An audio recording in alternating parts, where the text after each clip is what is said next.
back, Mosh Pit Podcast. We got Neverbloom here today, and they're performing tonight, The Mosaic. How you guys feel about today? Really good, man. Excited, yeah. That's awesome. Would you guys like to introduce yourself to the podcast? Sure, go for it, man. Yeah, my name's Josh. I play bass in Neverbloom. And I'm Michael, and I play guitar. Awesome. Start off with the first question for you guys. When did your band originate, and what inspired the name Neverbloom? Yeah, so basically Christmas time 2020.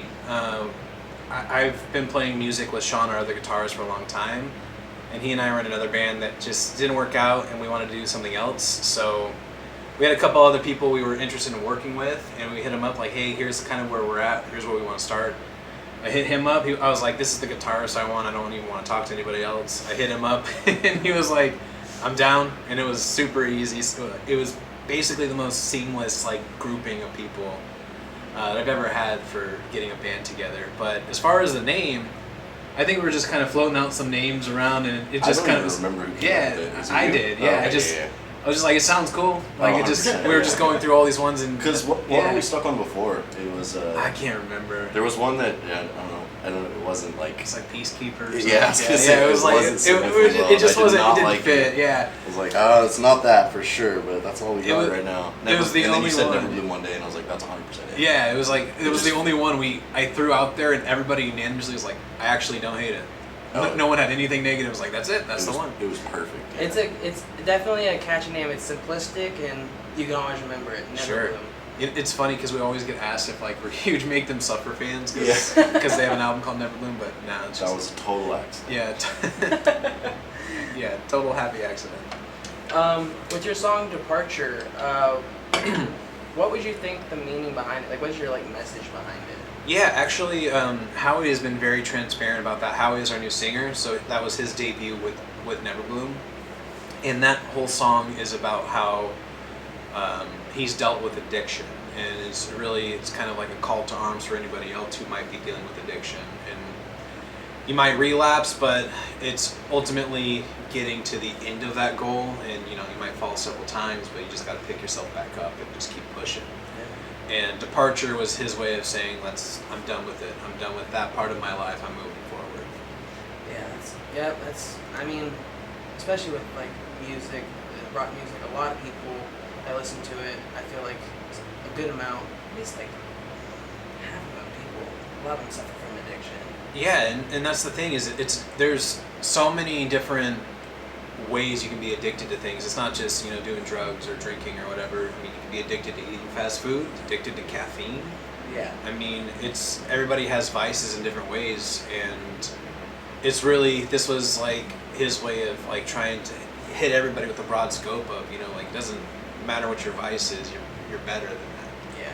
You gotta be above it. How did you and your band meet? So, Sean and I've known him for about 10 to 12 years, and we've played in bands together, and then just in the same space. We never played in a band with each other. What was you guys' first band together? So, the first two bands that we were in that played together, I was in a band called Tempest, and he was in one called Coventry Square, which they were completely polar opposites. Tempest was this downbeat, super heavy, punch someone in the face type stuff, and then Coventry Square was chaotic, the Chariot style. But we just met and we clicked really well, and we've just hung out ever since. Jesse is Sean's brother-in-law, and I've known Howie since high school, and kind of similar. We played in bands in the same areas, just never in a band together. And Michael, actually the first time we hung out was on my birthday. I invited him out for drinks or whatever. We hung out, and I was like, this is a cool guy. He's great at guitar. That's who I'd like to work with. And we asked him to come on, and he was like, yeah, let's do it. Yeah, it's been through a couple iterations. Yeah, definitely. Yeah. The same group the group we have now isn't the same we started with. Yeah.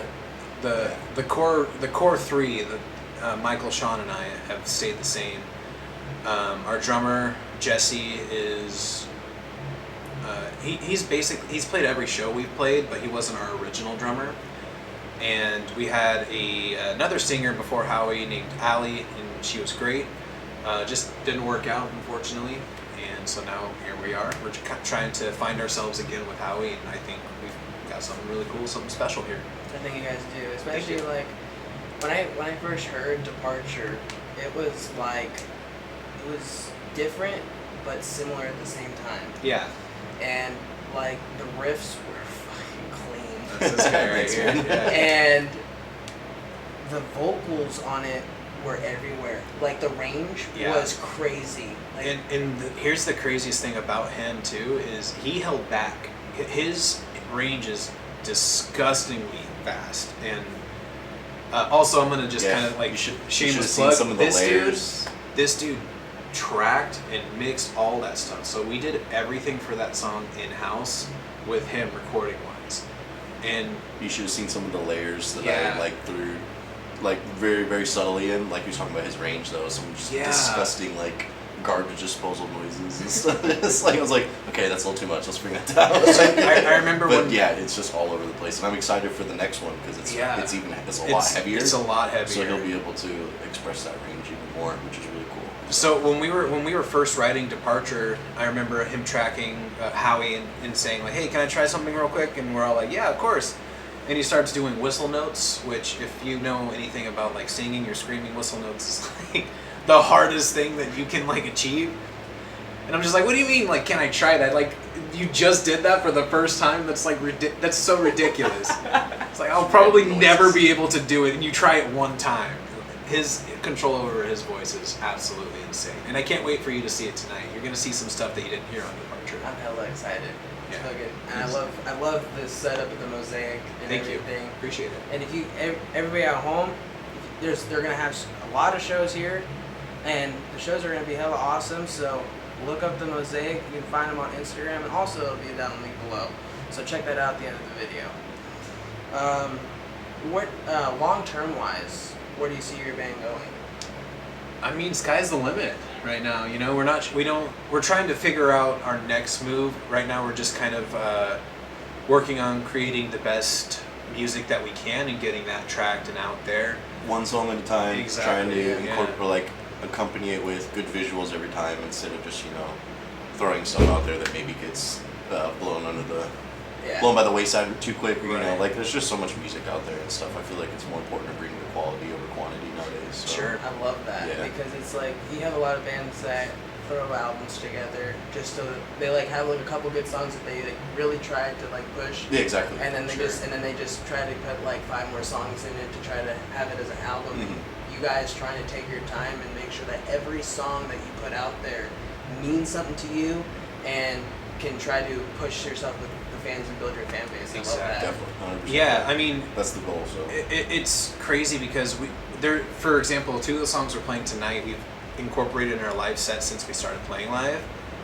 And I've always been like, oh, I like these songs, and then now they're just writing such better songs, and I'm like, I don't even know if I want to put these ones out there anymore. Like we have so much more better material. So we have like the next 3 or 4 singles planned out already. So it's it's just a matter of getting the visuals to go along with it. And all that kind of stuff, Exactly.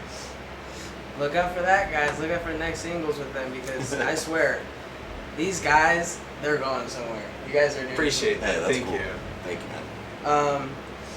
What music do you think influenced the creative wise on this band, like on all the music and stuff? Oh shoot, man, we're all over the place. I mean, I listen to everything from like R&B to black metal, so it's really it's all over. But as far as like writing, I mean, Monuments for you for sure. Monuments is a big influence. I mean, all the modern metalcore stuff. I mean, Invent, Animate, Era, all that kind of stuff. Currents, But like initially when they first approached me, they approached me with Ali, obviously, and they showed me a cover of a cover that Ali had done of a Spirit Box song. Yeah, right? Was what it was. Yep. And that's kind of what drew me in. I was like, whoa, this girl's talented, So Yeah. I could see like something happening with this group for sure. And I honestly just like, we weren't trying to like straight bite off of Spirit Box or anything like that, but it just like so natural with the girl vocalist, that genre, the modern metalcore. It just kind of like felt seamless. So It's an automatic. That was like one of the comparison, biggest influences I tried to draw from, like when we first like formed, was Spirit Box and stuff like that. But bouncing ideas off of Sean and stuff too. It's like he's got a completely different writing style than me, so it's like it's almost coming out to be like bouncing back and forth, like, oh, his ideas, my ideas, you know, and then like they can come to complete songs that way. Yeah. So yeah, I don't know. It's not like strictly Spirit Box in the beginning, because like stuff seems all over the place, to be honest. Like some of those riffs when we joined, I had written prior to even joining the band, and we tried to incorporate, and so I feel like we're finally like finding our sound, yeah. like with Departure and stuff. It's like finally being more organic. This is Neverbloom. None of the stuff had been written with like other ideas in mind or stuff like that. So that's why I'm really excited to keep going with the next ones and stuff, because Howie's gonna like completely change how we approach the music and stuff like that. So there's so many different ways we can take it, because he is such a talented vocalist, and Allie as well, incredible singer, and a great, like, she really comes alive on stage, but it was, we would never get away from that comparison of, oh, it's just Spirit Box just because we had a female singer, you know. And now it's like, I've heard so many different things with Departure. Like, I've heard people say, oh yeah, it reminds me of North Lane. I've heard, like, it reminds me of Invent Anime. Someone said The Ghost Inside, which was like strange to me. I love that band. I don't see the comparison, but it's just weird that we're getting all these responses that we didn't expect. And those were all influences of mine for sure. Yeah, so exactly. It makes sense, definitely. But yeah, with like the original 3 songs that we had, like Clarity, Agony, and Reckoning, it was like a hodgepodge of like riffs and ideas that we had from like all the stuff that we're trying to bring together. Because like that's, you know, Clarity was like residual stuff from other bands. Like a couple riffs of mine, and then like Sean completed the second back half, and then just stuff like that's kind of how it worked out. So like I feel like we're finally getting to the point where we can have like ideas for Neverbloom, strictly Neverbloom. You got this guy's like crazy riffs, and then Sean's weird chaotic brain when it comes to doing all the like heavier stuff. He'd be like, yeah, I wrote this riff, and I'm like, am I gonna hate it? Like, am I gonna hate having to play it? Am I gonna hate it? Every time. But yeah, it's we're starting interesting to finally balance each other out. Yeah, they are such polar opposites when it comes to writing, but they mesh really well. It's really cool to see. That's awesome. Yeah. Speaking of like influences and stuff, like Spirit, like thinking like people like related you to Spirit Box and stuff like that. If you could pick a band, dead or alive, to perform with, who would it be? Ooh, that's a good one. Any genre. Me, if I could play with any band ever, I'd probably go Queen. Queen? Yeah. Oh wow. Think about that. Sharing a stage with Freddie Mercury, that would be so sick. Completely off the wall. If I had to pick somebody in the same kind of boat as us, I'd go like Currents. They're a big influence of mine. Currents is a cool one. I don't know. That's a tough one. I'd probably say Monuments. Oh yeah. Just because that'd be cool. Yeah, that'd be a But great there's I don't know. I'd be stoked to share the stage with so many bands. It's like it's tough. It's hard to narrow it down. Absolutely. Yeah. It's crazy how you say Queen, because I was just thinking, it's like how you're saying like how you had like creating all this stuff. You were like everywhere with how like it sounded and everything. Yeah. Kind of like how, not relating you guys to Queen, Sure. but it's like Queen was everywhere with like their music. Oh god, yeah. They have, all 4 of them are incredible songwriters, and I think they're the only Super band. prog. I'm just kidding. I think they're the only band in the world where each songwriter has had a top 100 hit, and they're in the Hall of Fame. They're the only band, so it's incredible. Yeah, because they were all songwriters in that band, right? All songwriters, all singers. That's crazy to balance that many cooks in the kitchen. It's crazy. So many egos in one room. I don't even know. Like, we have a hard enough time just the 5 of us.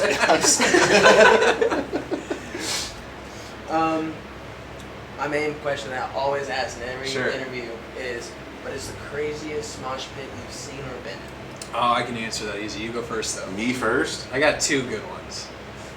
It was probably at like Swanfest when we went. 2020, I think is what it was. Swanfest, or not 2020. I'm sorry, Swanfest 2019. The first one that was in LA. I don't remember where it was or when it was, but yeah, there was a pretty fat pit for volumes and stuff there. It was cool. So I've got 2. It was cool. One of them was Bury Your Dead in Reno, which if you've ever been to like a Reno hardcore show, those fans, they're about it. They just love to fight, and that's like their culture, and that's cool. Bury Your Dead comes out and they have their intro, the Bury Your Fucking Dead. And I'm seeing people just start knocking each other out left and right. And I'm just standing there like, whoa. I think I was like 16, 17 at the time, so it like scared the shit out of me, right? The other one was I saw the Ghost Inside of the Boardwalk here, and I was with my younger brother, and out of nowhere, like a 40-man brawl just like breaks out. Staff, like people that are just at the show chilling, and then my brother and I are just like caught in the middle of it and kind of have to like fight our way out of it, and like that was it was just so like out of nowhere and quick. Even the band was like, "What the hell?" When they start and you're like, "Oh, I'm in the middle of it." Literally, yeah. Like, I'm the wrong spot. They had people coming from the front of the venue to the back, like fighting each other, and we're in the middle. It's like we don't have a choice, you know, like. Suicide Silence at Mayhem Festival, I forget the year. That was pretty crazy too, though, because that was like one of the first bigger Mayhem festivals. Lamb of God played, Korn and stuff like that. It was that year, and yeah, it was pretty wild. Suicide Silence always puts on a really good show. Like the last time I saw them was Chaos and Carnage when they were in SAC with Lorna Shore and them. Mm-hmm. That was a crazy show. Like there was so many, because there's a lot of bands playing at Ace of Spades, which is not a big venue. Yeah. Like you should have seen how, because you know how they have the merch usually set up. Yeah. It was packed. People, to go like in the smoking area, you had people just shimmying their way through. Yeah. Shimmying through all the lines. It seems like that's what we get with all the. With all these other like local shows too, because they sell out so fast, you know, like Goldfields and Old Ironsides, for example, Boardwalk. It's always so shoulder to shoulder as of late, but like when it's at Ace shoulder to shoulder, like I think the most packed show I've seen at Ace was probably August Burns Red, and it really was like if you wanted to move, you had to make sure somebody else was moving at the same time. Yeah. I remember Goldfield Roseville was pretty bad for Era. That was gross. Dude, I passed out at Roseville because it was gross. I didn't drink enough water, admittedly, but just the air, they suck the air out of the room at that venue. It's like, no slight to the place. I love that place. It just is what it is. You get a lot of people in a room, and it's harder to breathe. But yeah, that's a big thing. Like difference with like indoor shows and outdoor shows. I always say it's like say it's like cold outside, and like I'll have like friends that like. I'll be like, right before I go to a show, they're like, I'll be wearing like shorts and like a t-shirt. And they're like, it's freezing outside. Aren't you gonna be? I was like, it's an indoor venue, you guys. It's always hot indoor. I mean, outdoor is hot as well. Yeah. But at least you have that chance of going off to the side. And you have your space. Yeah, exactly. Yeah. Some not stale air. Was there any controversy when you got into this kind of music? How so?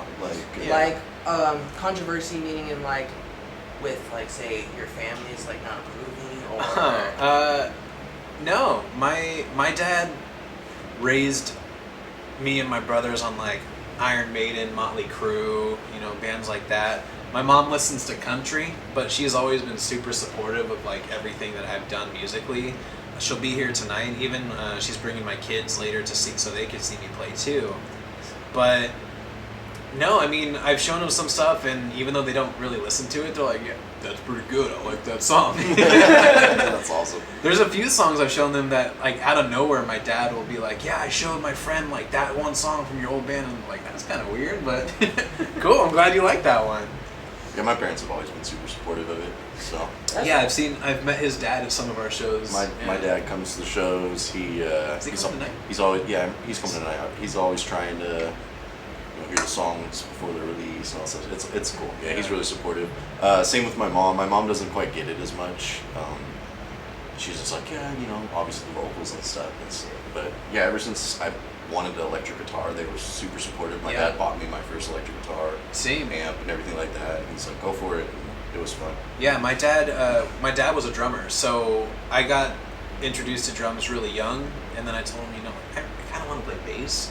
I think it was in like 4th grade, and as like a Christmas gift, they got me one of those like Squier bass packs with the little like 10-inch, the little Fender amps. They sound terrible, but it's I remember those. It's like $150, and like I would just sit there in my room and just wail on that thing. Completely out of tune, don't know what I'm doing, but no, they were super supportive. Like they always have been.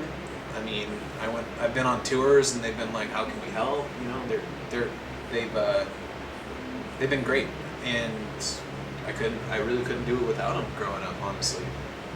That's what I like asking that question, and I really barely ever get like, oh no, my mom was Christian, or like she hated it, that like it was always satanic. I never really get that anymore, because I think now with this, like, I think it's just because it's a new era. Yeah, and absolutely. I think the parents that grew up in the new metal era and back in older eras and stuff that always got lash about it are now seeing the kids that are growing up and now creating this kind of music and being like, well, how can I grow up liking that music, and then and then my kid wants to create that kind of music and be against it. And I feel like parents a lot nowadays are way more supportive than they were back in the day. Sure.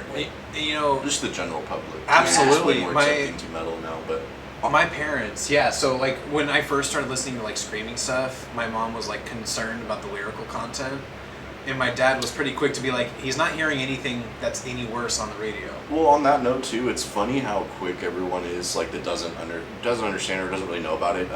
Is so quick to like throw every metal band in this box of like everyone's angry and everyone's satanic, and it's so funny how much like of the music and lyrics and stuff, if you really look into it, is just like any other music. It's just expressive. Is very all inspirational. And it's like, it's just I mean, because I can't even really think of too many bands that are like full on like, oh, it's Satan, like and stuff like that, because it's like it's not. I don't know. It's not. And even then, it really wasn't. Like there was like the black they're just the ones that movement. stand out. Sure. And I guess give it a bad name, but more power to them, whatever they want to do. I just think. I mean, realistically, really what other? It's not really like. In the metal genre, there's more songs now about mental health than any other genre I've ever heard. Yeah. And it's like you get pigeonholed into this. Oh, you like angry music? You must be angry. Like, well, no more than anybody else. I have my bad days. We all have our bad days. I mean, it has no correlation for me. But no, I mean, my parents were really cool about it. My mom, she doesn't listen to metal, but she loves Limp Bizkit. So it's also cool, like how hip hop and metal are just so much more going hand in hand nowadays too, because of just the beat aspect and stuff. People can grasp more. It's always going to be the vocals that are hard for people. Like, he's screaming, I don't know what he's saying, but like, it's just cool. Like, there's so many more hybrid bands now too that are doing like electronic influence stuff, and like even just the rapping over the heavy riffs and stuff nowadays. It's cool. It's cool to see all that stuff. So. It's becoming more and more widely just available and accepted to everyone. Definitely. And I mean, like, growing up and stuff, I always was into metal. Like, in elementary school, I would wear like a Korn shirt. Or like a Marilyn Manson t-shirt, or Linkin Park. But like, a lot of my friends never understood that. And a lot of my friends were like, they're always into rap and stuff like that. And they're like, well, how do you even understand it? And I used to actually, I would get the lyrics and read them the lyrics. Me too. Yeah. So that way, because like they just hear screaming and stuff, and they think it's just supposed to be correlated to angry, like just anger, releasing anger. Sure. And it's like, no, if you actually read the lyrics, there's a lot of deep. There's layers. There's layers to that. Yeah, exactly. It could be with like addiction, or with suffering from depression, or anything. Any struggle, any like I was saying, it's just very, very expressive more than like, bow down to Satan. But like, on that note too, the like you were saying about the lyrics and stuff like that, it's just, I don't know, it's just cool to see the evolution of it and that kind of stuff. 100%. Yes. 100% agree. Other than, speaking of like how metal correlates with like hip hop and stuff. Sure. Other than metal, what would you say your favorite genre of music is, and what artist from that genre would you think is your favorite? I mean, like I said earlier, I do listen to everything from R&B to black metal. Lately, I've been listening to a lot of like boy bands again, like NSYNC and Backstreet Boys. Really? I don't know. I'll just be like cleaning the house. It comes on. I'm like, that's cool. a jam, dude. Yeah, exactly. That's so funny. I don't know. Like I love me a good like Backstreet Boys song, I guess. How about you? I actually could totally like just listen to rap all the time. I don't know many artists by name, but like I know the sound that I like of rap or stuff like that. But other than metal, I'll listen to more like I guess like the emo stuff or like shoegazy. Like there's Movements is really cool, like American football, stuff like that. So like a little bit more like Covet or things like that. It's not necessarily as metal. Midwestern emo. There you go. Yeah, that's 100%. I don't know the genre, but yeah, exactly. That sound is really cool too. Well, at that, do you guys have anything you'd like to promote? Any upcoming shows or music that you guys would like to promote? Sure, yeah, we do have one show in October with Attila, Gideon, Until I Wake, 1056, and Devil's Cult at Goldfield in Roseville. It's on the 8th, right? October 5th. 5th, okay, I was going to check the date. October 5th. And other than that, we're in the studio now writing. We should have a new single out pretty soon. As soon as we finish this show, we're gonna go track the next song. Yep. So, yeah. Exactly. Which Hopefully is yet next to be week. named. So we'll have that. We'll have more on that soon. So just keep an eye on socials, and we'll have some new stuff out shortly for sure. Awesome. And all their stuff will be down in the link below. Go follow them, subscribe to their channel, check out their music. Their shit is awesome. I know you guys will love it, especially if you like mosh pits. And don't forget to like, subscribe, leave a comment down below, and we'll see you next time, Mosh Pit. Thanks.